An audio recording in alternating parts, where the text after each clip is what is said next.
Tradisi Syawalan unik digelar lagi di Semarang, Jawa Tengah. Warga berbagi kupat rambut berisi sayur dan uang kepada anak-anak usai sholat subuh.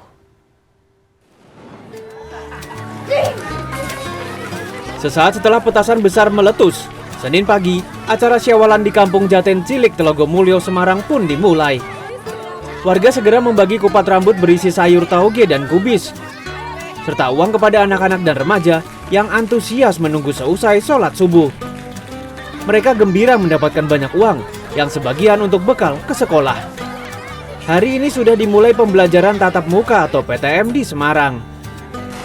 Dapat ketupat isi, terus sama ketupat isinya uang. Selain merayakan tradisi Syawalan, sebagian warga Jaten Kidul memasak dan berbagi ketupat rambut untuk sedekah bagi keluarga yang sudah meninggal.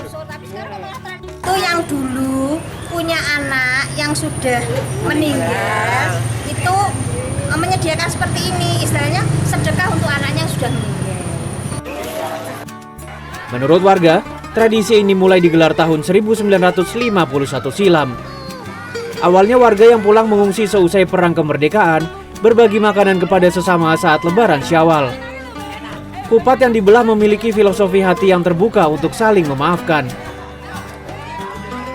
Filosofinya itu sebagai tanda kita sudah berjabat tangan dan dilepaskan.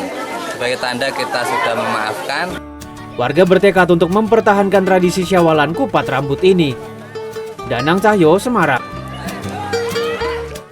Kepadatan arus lalu lintas di ruas tol Jakarta Cikampek dan ruas tol Cipali saat arus mudik maupun balik menjadi berkah tersendiri bagi pedagang di rest area. Sejumlah pedagang mengaku mengalami peningkatan omset hingga 100%.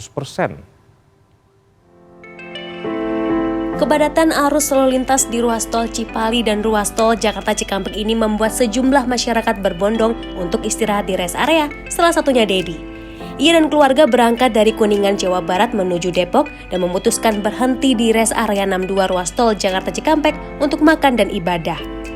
Istirahat, gitu. Tadi sholat, makan, udah bawa. Ini makan nasi padang aja. Telur dadar, ada yang pakai kikil, ada yang pakai ayam.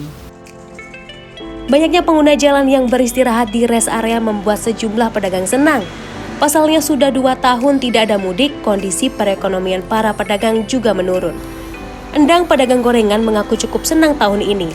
Rest area kilometer 62 ruas tol Jakarta Cikampek ramai oleh pengguna jalan yang beristirahat dan membeli dagangannya. Alhamdulillah, sekian 2 tahun kan kita vakum yang ada harus mudik balik kan gitu kan. Sekarang alhamdulillah gitu kan, kita bisa aktif lagi jualan seperti biasa, normal kembali alhamdulillah gitu. Jadi peningkatan ada 50% meningkat. Nah ini kan belum seberapa ya gitu kan. Apalagi kita kalau udah titik akhirnya gitu kan harus balik ya insya Allah lah gitu kan, meledak lagi gitu. Hal yang sama juga dirasakan supporter pedagang masakan Padang. Ia mengaku 2 tahun selama pandemi COVID-19 mengalami penurunan omset hingga 50%. Tahun kemarin ia hanya bisa berharap dagangannya laku meski sedikit. Lebaran tahun ini penjualannya mengalami kenaikan hingga 30%. Dulu itu per hari itu kita rendang bisa, sebelum pandemi itu bisa habis per hari bisa 2 kilo, 3 kilo. Nah ketika pandemi ini sekilo juga kadang nggak habis. Iya.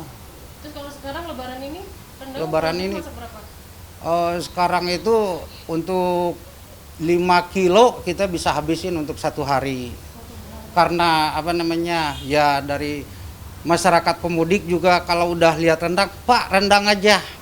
Karena rasanya udah terkenal kali ya rendangnya Mbak ya.